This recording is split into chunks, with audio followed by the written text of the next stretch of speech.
Good day! This is Teacher Rowan. I'll be your guide in exploring Google Apps for education, for teaching and learning.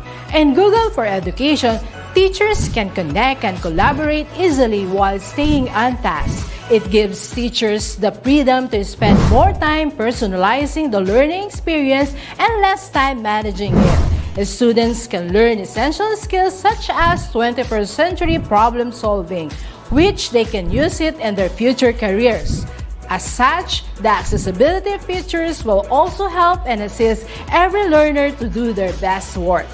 Google offers different useful applications that we can use to connect education to technology. This will help our teachers as a 21st century educators to innovate and find ways on how to make teaching and learning more exciting, engaging, effective, and flexible to the demands of the society. Let's re-explore the education experience by discovering new angles to create, collaborate, and communicate as one. Para sa bata, para sa bayan, at para sa guro. Ang pagkatuto, huwag gawing komplikado. Sulong edukalidad.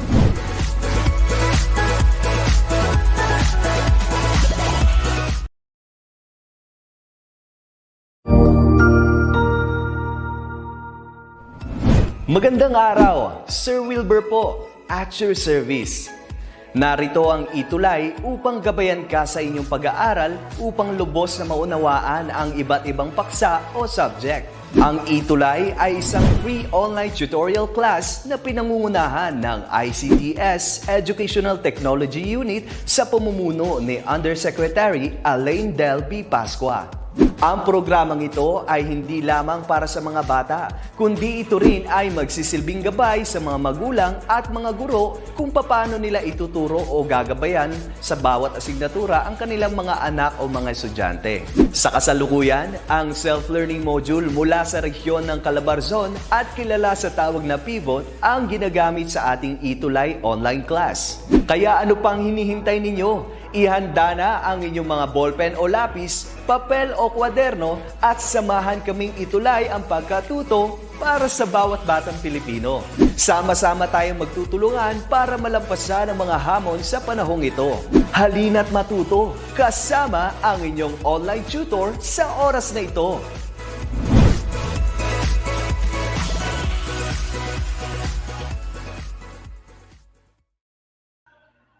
Alright, good afternoon, ETUlay learners and parents. Kamusta po kayo? Napakainit. Do not forget to keep yourselves hydrated. Inom po tayo ng maraming tubig. Here again is Tutor Dick for your Week 8, your last week. Unfortunately, for 21st century literature from the Philippines and the world. Bago pong lahat, I would like to say again, good afternoon to SDO Olongapo City, headed by Madam Lailani Cunanan. Good afternoon po ang aming superintendent at ang aming Schools Division Assistant Superintendent, Madam Maylene Minimo. Good afternoon po, ma'am. And to our EPS for English, Ma'am Loretta Figueroa. Magandang hapon po, ma'am. Our PSDS for District 5B, Sir Allen Toyogon. Good afternoon, sir. To the Principal of New Cabalan Senior High School, Sir Samson Bukiron. Magandang hapon po sa inyo, sir. And to our Master Teachers, Ma'am Susan Laksamana, our Master Teacher 2 for Academic Group, and to Sir Richel Quinto, good afternoon, sir. Our Academic TVL Group Head, Master Teacher 1, magandang hapon po sa inyo. Okay, ready? Your pivot learning and parents, ihanda na po natin ang ating lapis at papel, and we are good to go for our Week 8, Quarter 2 of 21st Century Literature from the Philippines and the world. For this tutorial, we will have these 5 objectives rather. Number 1, we'll try our best to demonstrate ability to interpret specific literary genre. Ayan po ang ating unang-unang gagawin. We have to interpret a specific literary genre. Mamaya po makikita nyo kung ano pong literary genre ang ating i-interpret. Okay? We have to do our best to create. You have to do your best to create a unique literary adaptation through a multimedia presentation. And number 3, you need to do your best to illustrate a creative literary adaptation with one's ICT skills. So focus tayo sa ICT skills a little later on. And the fourth one, is appreciate the use of multimedia to enhance ICT skills. Ayan po, magagamit kaya natin ang mga skills na to sa ating literature reading and learning. We'll see. So let us begin by having our first recall. Before you learn another interesting literary genre and other multimedia presentation tools, for today, let us take time to answer the following questions. No? Balikan po natin si, ayan po, anecdote. What is an anecdote? Okay? An anecdote, according to Nagpal of 2016, is a short, entertaining, or interesting story about a real incident or person. Bakit kaya natin siya babalikan ngayon? A little later on, makikita nyo kung bakit. Okay, why are we going to read an anecdote? Or why include anecdotes in a story or storytelling? What are the different purposes of telling an anecdote? Number one is to bring cheer. We use anecdotes, we read anecdotes, and authors use these to bring cheer to the readers. Number two, they also use this to reminisce some important events in their lives or the experiences. Again, number three, they use anecdotes to give caution to the readers or warnings. And last but not the least, to persuade and of course, to inspire. Okay. So for today's tutorial, since we are dealing with multimedia formats, can you name varied multimedia formats being used to interpret literary text, especially these days, the digital age of learning literature? So for today, we have to mention a few of them. Can you mention a few of them? Let's see. For those few, let's try to focus on the 5 that we're going to learn for today. Let's try. If you are able to name these 5. Shout out muna po tayo kay Miss Lunila Hurial and Miss Maribel Regosera from Kalawakan Elementary School, SDO, Santiago City. From Laika, magandang hapon po sa inyo. And good afternoon po kay Ma'am Zenny R. De La Cruz. And to everyone, magandang hapon po sa inyo, Ma'am Zenny. And Ma'am Lee Kaday, watching from the city of Ilagan. Magandang hapon po sa inyo. So for today's tutorial, we'll focus on videos. Ayan po. One of the most common multimedia formats being used in literature, reading, and studying: videos. There would be MPEGs and MP4. At marami pa pong bagong mga video formats ngayon that you will be able to use, especially the students. There are also tons of animation. Ito po isa sa mga paboritong ginagamit ng authors ngayon. And of course, the learners and the teachers, they make use of animations. The internet, Google applications, very credible sources of different kinds of animation apps and programs. We also have audio. Okay? Yan po. We make use of videos. Mahalaga po dyan ang mga voiceovers natin. And of course, sounds and soundtracks. So we make use of audio. And of course, sometimes we make use of text. If you have ever seen a literary presentation made entirely of text, only in the internet, makikita po natin yan. They make use of text, or sometimes in the form of tag clouds, if you're familiar with that. So the entire movie, the entire story, the entire poem rather, is presented in purely text in the form of tag clouds. And of course, tons and tons also of images, and to make the learning of literary pieces more fun and easier for our 21st century learners nowadays. Ayan po. So our focus for today, a piece of literary genre from a very well-known author named Paulo Coelho, a Brazilian author born in Rio de Janeiro, Brazil in 1947. He had a successful career before as a popular songwriter. Yan. He dropped out of law school in 1970 and he went to South America and North Africa, Mexico, and Europe. And he was imprisoned, okay, unfortunately, in 1974 by the military dictatorship during their ruling in Brazil. Nagkaroon po ng military dictatorship doon. And then in 1980, he walked out the 500-plus mile road of Santiago de Compostela in northwestern Spain.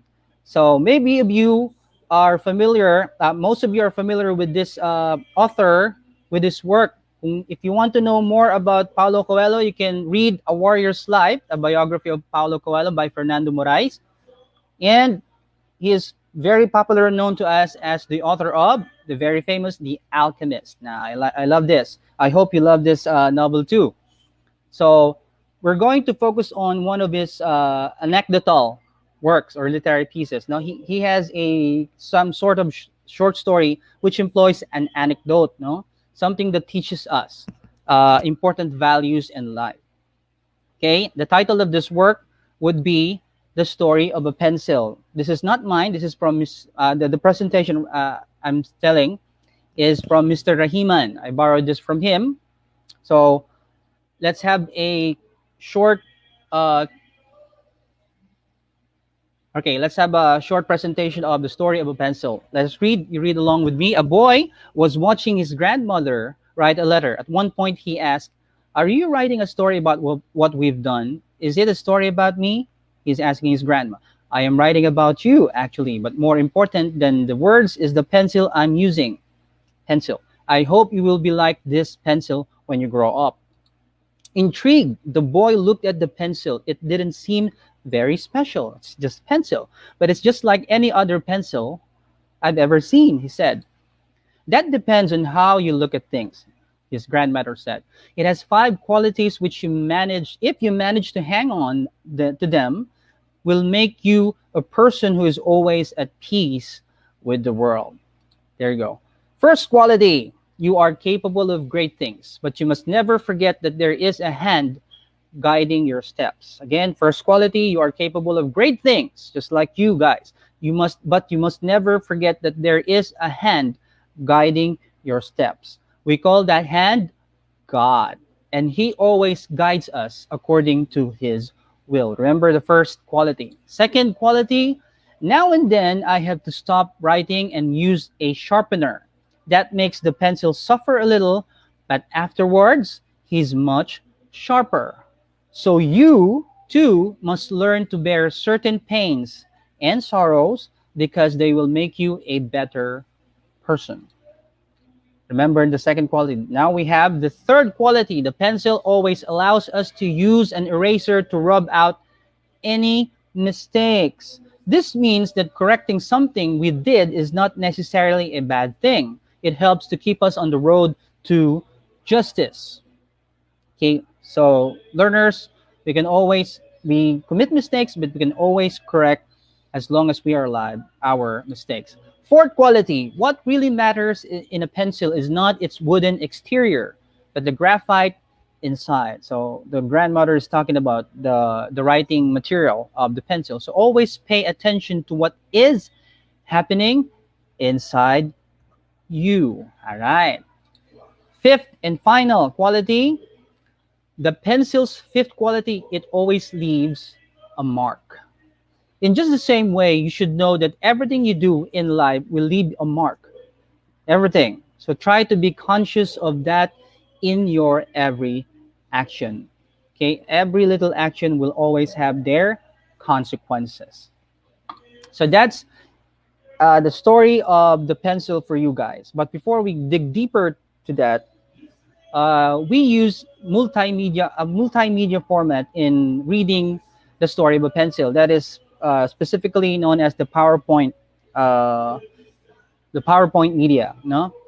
Now, for you learners of this age and our teachers, why use multimedia in the first place?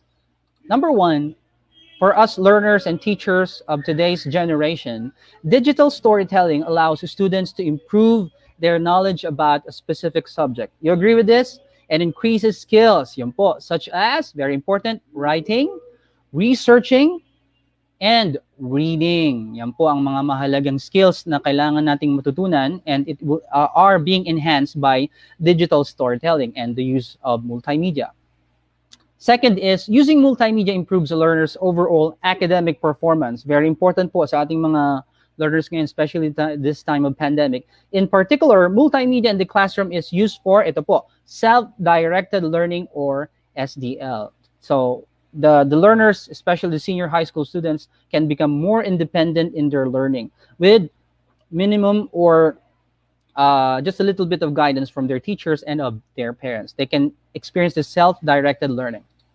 And students manage their time and assess. They need to do this and they need to learn this. Managing their time and assessing what needs to be included in their learning activities so that they can become more independent, more interactive, and they can be they will be able to practice their management skills. Anyway, it's about them and their course of study. We teachers are just facilitators. Okay, let us now go to your SLM, self-learning module. In your first activity, we can see choose an emoji from the box below to describe the feeling that fits each pencil. Remember the story of the pencil? This will be our activity on that one that fits each pencil description. Write your answer before each number. Shoutout po kay Mr. Joel Kajamat, Flora National High School, Apayao Division. Magandang hapon po sa inyo. God bless you all po.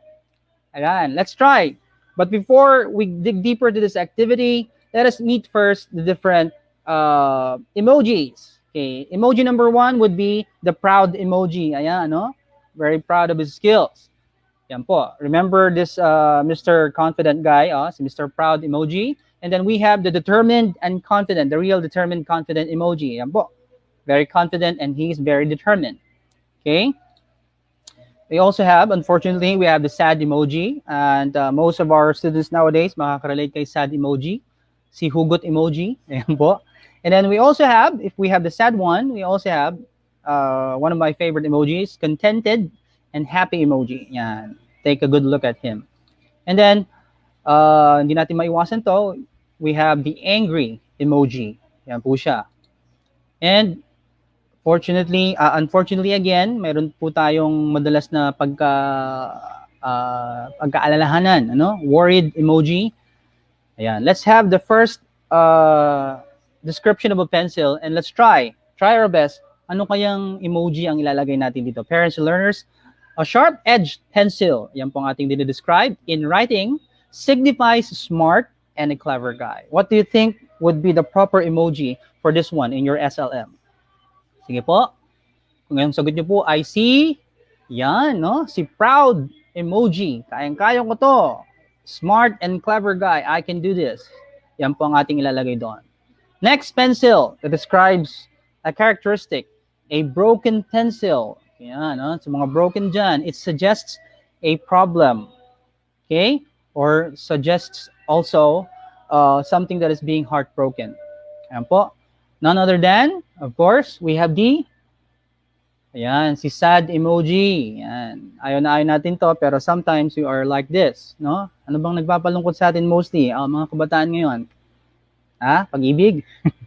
Kain-kain natin yan. Alright, a newly sharpened pencil implies regaining one's strength, but thus being ready to face the world again. If you're ready to face the world again, you have the happy and contented. Nabigo ka once, you were sad once, and now you're happy and you can become contented again. You can become ready to face the world again.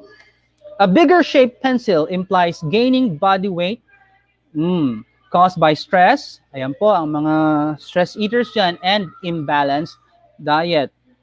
Nakaka-worry talaga pag nakikita na nating lumalaki ang ating mga bills. Yan, si worried emoji. Hopefully, mapaglabanan natin yan. And we can become a writing pencil ourselves. It's similar to while you are into doing your responsibility, students, and your duty to your work in your family, you can become contented and determined. Ayan po, I am able to do this. I am a writing pencil. I can write and I can perform my own responsibility and my duty to my work and my family. So that's it for our SLM. The story of the pencil, no? Napakaganda po nung very short, but we can learn a lot from the qualities of the pencil. The question is, what kind of quality of pencil are you? Or what kind of pencil are you? Okay. Move on to activity 2. Choose a multimedia format to creatively present your experiences in life and tell how you feel about it using the pencil pictures. Ayan po. Papasok na po ang ating multimedia formats. Videos, animations, texts, we have audio, and we have images. Okay? Say, for example, you choose to interpret in your life experiences or relate in your life experiences si broken pencil. Yan, yung mga nag-emo lagi dyan, nag-emote lagi dyan, mga hugutero, hugutera. napili natin si broken pencil. So how are we going, what kind of multimedia format are we going to use? Most of the time, students nowadays are able to effectively use the PowerPoint presentation and this one, images in the form of blogs. So I took an example from the web. Ang ginamit niya is broken pencil and she connected it to her life. Sabi niya rito, for me, broken pencil will not be the end of the story. No, maybe she had a very sad story in her life. I will write my future the way I want it to happen. Wow, ang ganda, no? Henceforth, we'll try and adapt these beautiful, simple characteristics of one thing, the pencil, the broken pencil, which we ignore daily and don't realize it's usually really useful yet simple in nature. Like pencils, we get broken sometimes. Tama po ba, mga bata? And yet we can use this, our experiences of being broken, to rewrite our future. No? Ayokong maging broken forever. What do I do? How will I write my future? So this is from a author from the social media, Twitter, Facebook. No, I forgot her name. Let's make it anonymous for now. Another form of blog. Gumamit siya ng image, no? And she titled it "Broken Pencil Still Write." Now we may be broken sometimes, but we are still here. We can still write. Overwhelmed but not and never will be defeated. Nabobroken tayo pero hindi tayo kailanman magiging talo forever. Yan po. Ginamit niyo yun. Overwhelmed but not defeated. You can also make use of PowerPoint or video presentations. No, the most credible sources for examples or samples would be the YouTube. Okay, somebody used what do you call this? A Bible verse, Jeremiah 29:11, in connection with the pencil parable. No, sabi niya nakakonect ata siya doon sa the story of the pencil, and then siguro she had her own dose of bad experiences, but she believes that the Lord has plans for her or him to prosper and not her or him being harmed forever, no? And there is always hope, there's always a future. So kinonecting parable. Again, authors also make use of parable and fables, no? In our case for today, the author used a parable. Ano po yung parable, no? It's a kind of literary device that makes use of values, religious beliefs, Christian values. You put in the story so to give more meaning to your story and to make your message a lot clearer. Ito po yun, ginamit po ni Paulo Coelho. No? He also made use of a parable. Ayan po. Or you can have digital posters such as this one. See? Ang tawag dito, yesterday, and then today I was broken, tomorrow, broken pa rin siya. But what's the positive thing about this image is that there is a new pencil, no? Na broken man siya, dumami naman ng kanyang pag-asa. Ayan, no? Nagkaroon siya ng panibagong pag-asa. All right? Likely man, but still, he is a pencil or she is still a pencil. You can also, for those who have no internet connections, pwede po tayong gumamit ng, eto po, catchy drawing pencil slogans and even posters. No? Most of our students nowadays, even without the help of internet, are very capable artists, no, creative artists. Kaya nila, no, mag-drawing ng posters, even slogans, and they are very good at that. So, pwede tayong gumamit ng ganito. For those who are having trouble with internet connection. Okay, so that's it for Broken Pencil. For our next story, okay, by Kevin Kwan. This guy here, if you're not familiar with him, maybe you're familiar with his other work. Crazy Rich Asians, na napakasikat ngayon yan, na nabibigyang platform ang mga Asian artists on the big screen because big thanks to this guy, Kevin Kwan. He is also the author of our next genre in focus, an excerpt from this novel, Rich People Problems.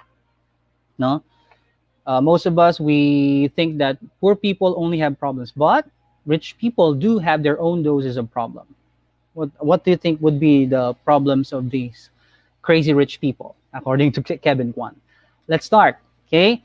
Let's go back to your SLM. Your activity there will be try to guess the jumbled letters. Okay, the first jumbled word or jumbled letters here would be the TED2. Ano kaya yan? Which means used to express disbelief or disapproval. Okay? Most of you make this kind of gesture pagka meron kayong disbelief or disapproval, ayaw nyo yung nangyayari, no? TED2. Okay, the correct word for this one is tutted. Okay, no? Yan, tutted. Used to express disbelief or disapproval. Next word, for shelf. A person employed to drive a private car. Okay, good afternoon, watching from New Canaan Integrated School, Alabel Division of Sarangani, Maganeta. Okay po. What do you think is a person employed to drive a private car? Okay, this is properly known as the chauffeur. Okay, French word for a person employed to drive a private car. So, siya pala yung pinanggalingan ng chauffeur, ano? It comes from this word, chauffeur. Anong trabaho ng tatay mo? Chauffeur po. Chauffeur, yan. Diyan po nanggaling actually, no? It's a little bit of a socialite thing for the rich people. Chauffeur, French word, person employed to drive a private car. Next, squeehigh. Okay, to agitate with a light, rapid motion. Ganun mo. Inisin mo. Ipitik mo. That is whisk. No? Alright? Another term for a cooking item. Yung pang ganun po. Diba? Whisking motion yon. This is it. Whisk. Ayan, whisk. To agitate with a light, rapid motion. Next word, rensereve. A deep respect for someone or something. We have this for our parents and our teachers and for people we really admire and respect. Reverence. Ayan. No? Yung rensereve po is reverence. A deep respect for someone or something. I have a deep respect or reverence for Philippine literature. Yan. I'm proud of our Philippine literature. No? I hope you are too. Tomedacus. Normal or usual due to its being familiar. That is actually the word accustomed. Accustomed na ako dito. I am normal or usual or being familiar with this time. I'm already accustomed to this. Now, Filipinos are very much accustomed to summer. We are sweating nowadays, but sanay na tayo. We are all accustomed to this kind of weather. Kunti, a business person of exceptional wealth. Marami tayo niyan sa Pilipinas. This is known as the tycoon. One day, I hope you learners will become tycoons yourselves. Venha, a place of offering favorable opportunities. It is known as haven. A place. It is term for a place offering favorable opportunities. Haven po ang pagbasa natin dyan. Haven. Crip non-des. Lack of interesting quality. Marami po tayong nondescript. Yan. Opo. Correct word for that is nondescript. No? The average. Lack of interesting quality, the karaniwan, no? Pangkaraniwan. Nondescript. Yeah, I am nondescript sometimes, but I don't think that is a bad idea. I like being nondescript most of the time. Ayoko nang napapansin. I hope, I don't know about you guys, but I like being nondescript. Now, let's dig deeper to this excerpt from the story. If you have read it from your SLM, who do you think are the characters in the story? Let's make use of the text itself. From the excerpt, mababasa niyo po yun sa inyong SLM. Ito po, I highlighted them. Bettina Ortiz Imenya was not accustomed to waiting. Sino si Bettina? She is a former Miss Venezuela and Miss Universe runner-up, of course, and the exceedingly bronzed strawberry blonde. Wow, what's these days the wife of? Who is her husband, Herman Ortiz Imenya. Though wala siyang masyadong part dito po sa ating excerpt, si Herman Ortiz, but Bettina has a very big part here in our excerpt. Next, we can see on this part of the excerpt, Julie. Yan. Sino si Julie? She is, according to Bettina, the owner of the restaurant Bettina always frequents. Ayan, no? Lagi siya nandoon. Siya po yung may-ari nung, si Julie po yung may-ari ng restaurant na laging pinagtatambayan ni Bettina. No? Alright. And then we also have a quick appearance, the Duke of Glencora. Glencora is in Skibbereen, Ireland. Tingnan natin mamaya kung saan ba tong Glencora na to. And being a duke, of course, is he has his own royalty. Ano kaya? How do we know that he is royal and rich? Meron siyang own yacht, private yacht. Ayun, yung kanyang Windermere, his royal whistman, you will see moored off the coast. Isang uri po ito ng yacht or private yacht or yate. Another is he has his red fishing cap. That tells us he is fond of using or going fishing using his royal yacht. Ayan, okay? And the next one would be 3 tan well-built men. Nabanggit po ito doon sa excerpt natin. Who are these? These are the Duke's security detail. Makikita nyo po sa ating text, no? Mapapansin ito ni Julie and Bettina. Okay, 3 tan well-built men. They were wearing and they were always ready for something or danger. Halatang halata, very obvious that they are the Duke of Glencora's security detail, mga bodyguard. All right? And of course, nabanggit sa dulo that whom Julie and Bettina had an interest would be Alfred Shang. Sino si Alfred Shang? From what Miss Julie heard, she is, though at first, si Bettina, napagkamalan siyang chauffeur. Yan, no? Napagkamalan siyang driver ni Duke of Glencora. But according to Julie, he is the most powerful man in Asia. Very, very rich and powerful. Okay. Now, digging deeper again to the story, can you tell the significant places reflected in the story? Tingnan natin po. Meron kayang kinalaman yung mga places na to sa story natin. Let's see. Take a look at the places that were reflected in the story. Are you familiar with this one? This is Miami. Nabanggit po ito sa unang-una, no? Miami. Okay? So, use your imagination and look at this picture. Miami is this. Made of beaches, tall buildings, and of course, the rich and the famous. And we also have Harbor Island in the Bahamas. Ayun, paboritong punta ng mga mahilig sa yate, and those people who are able to have their own private yacht and go to beaches like this one, Harbor Island, the Bahamas. Also, the Dunmore Street was reflected in the story. Dunmore Street is in the Bahamas as well. It's famous for this particular junction wherein rich people can buy expensive suits and apparel. And we also have here chauffeur, yan, whisk. Salamat po, Miss Chris Ollie. All right. We have here Caribbean. Yan, I'm sure you have watched movies wherein the setting would be in this place, Caribbean. So very familiar. If you're familiar with Miami, alam niyo ang ibig sabihin ng Caribbean. Beaches, expensive hotels, and of course, lots and lots of rich people. Hello po, Mrs. Stu Manalo.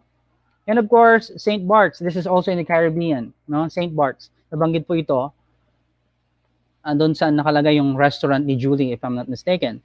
And of course, dahil nabanggit si Duke of Glencora, ito po yung Glencora Skibbereen. Oh. What do you think is the familiar thing between these places? They all have a nice or beautiful body of water and, of course, beaches for the rich people. Ayan. May duke ba naman sa Glencora? So, sigurado akong mayaman si Duke of Glencora. Okay? With that, what do you think is the theme of the story? Ayan, no? Places like the Caribbean, St. Bart's, the Bahamas. Of course, none other than the lifestyles of the rich and famous. And this time, this will be the very famous once former Miss Universe, and of course, people like Alfred Shang and Julie, an owner of the restaurant in Caribbean. Lifestyles of the rich and famous. No? The kind of lifestyle that I think we can experience, but you can. But for me, I think I can only experience only in my dreams. Okay? I hope one day you can become rich and famous as well. All right, let's have a review of the elements of the short story that we can see here, since we are talking about a short story. Theme, setting, characters, point of view, characterization, of course. Plot, and of course, in plot, the exposition, rising action, conflict, climax, falling action, and resolution. Gagamitin nyo ito mamaya sa inyong, in your SLM. Okay, let's have a quick look at the 21st century ICT skills na kailangan nyo digital learners. No? Here are some of them. You have this ICT skill if you are able to copy or remove a folder, connect, install new devices. For our part here in our tutorial, create electronic presentations with presentation software. PowerPoint, videos, text, blogs, okay? If you're able to do this, then you are a 21st century ICT learner. And the truth is, most of you are. maybe 90 to 95% of you nowadays, senior high school students, are considered to be 21st century learners in the ICT world or digital world. Paano natin siya magagamit sa ating literature study? Let's take a look at this enrichment activity. Fill out the elements. If you remember the elements of a short story, rich people problem, generate slides. Okay, ang focus natin, makagawa ng PowerPoint presentation or simply a graphic organizing using Word doc. Madaling-madali ito para sa inyo, most of you. Okay? Pwede natin gamitin yung kanina, PowerPoint, no? SlideShare is one of the credible sources of sample PowerPoint presentations. You can also use those for your study, no? And of course, if you have your laptops or your desktops with you, or even your phone, meron po kayong Microsoft PowerPoint doon and Word doc. Makakagawa po tayo ng analysis of the elements of the short story, Rich People, of the excerpt rather, Rich People Problem in the form of Microsoft PowerPoint. Kanina po, example na po tayo ng PowerPoint presentation. Mas kayang-kaya niyong gawin yon in a much, much more presentable way. Additional activity, create a digital picture story of the rich people problem. Digital picture story ang ating focus ito, showcasing your ICT skills for creative, unique presentation. If you're familiar with YouTube, makikita niyo po itong dalawang video na to. These were made by, I think, 11th graders or 12th graders din po. No? Rich People Problem by Kevin Kwan. You just go to YouTube. Tingnan niyo po yung ginamit doon. They employed images, audio, yan, gumamit po sila ng, of course, video and text. Okay, steps, makikita niyo po ito sa inyong SLM. Use the story, Rich People Problem. Good afternoon po, Vinsarte from Putlod, San Jose National High School. Magandang hapon po sa inyo. Remember, use the story, note the sequence of events for creative adaptation of literary text. Import, yan. Pwede po kayong gumawa sa web. Images and music to your slides. There are lots of applications, even your phones have tons of these. Apply appropriate template designs. Marami rin po ito sa inyong phone. Google applications, kaya sabi po kanina sa ating introduction. Add transitions, adjust the timeline, and save your output. And then the rubrics will be in your SLMs, and that will be according to your teachers as well. So that's it for our last tutorial for today. This is again your tutor Dick. It's been an honor. Parents and ETUlay learners, maraming salamat po sa pagkakataon at pakikinig sa akin. I hope na itulay natin ang 21st century from literature from the Philippines and the world. This is me again saying for the final time, keep reading, keep loving, but always keep it right. To God be the glory po. Magandang hapon po sa inyong lahat. Pagpalain kayo.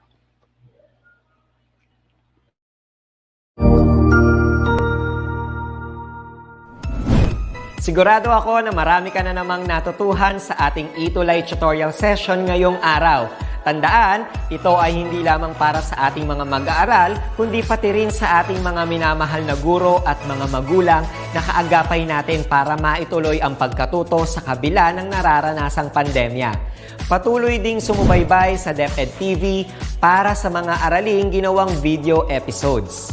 Mapapanood ito mula Lunes hanggang Sabado, alas 7 ng umaga hanggang alas 7 ng gabi sa inyong mga telebisyon.